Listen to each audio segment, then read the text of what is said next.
John Oliver mocked Trump in 2017 for predicting removal of Washington, Jefferson statues. To view the full article, click the first link in the description below. President Trump warned in 2017 that statues of U.S. founding fathers such as George Washington and Thomas Jefferson might someday be removed, 3 years ahead of attacks on such statues this month.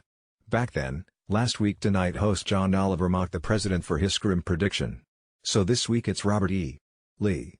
"I noticed that Stonewall Jackson is coming down," Trump said at an August 2017 news conference on the protests that year in Charlottesville, Virginia, that sparked from the plans to remove some Confederate statues. George Washington statue knocked over in Portland, draped in U.S. flag. "I wonder, is it George Washington next week? And is it Thomas Jefferson the week after?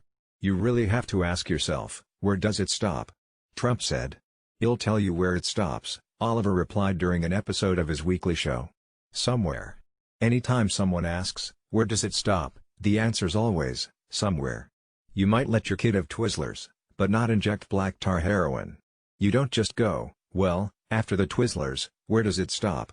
Black Lives Matter protesters earlier this month started pulling down Confederate statues.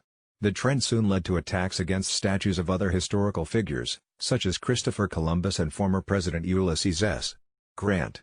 Then last Sunday a Jefferson statue was knocked down in Portland, Oregon, followed by a similar attack on a Washington statue on Thursday in the same city. Protesters have pointed to the fact that both former presidents were slave owners. However, both Oliver and Trump were referring to statues being officially removed rather than vandalized by protesters. But now, some officials across the country are considering or already planning to remove monuments to the nation's first and third presidents.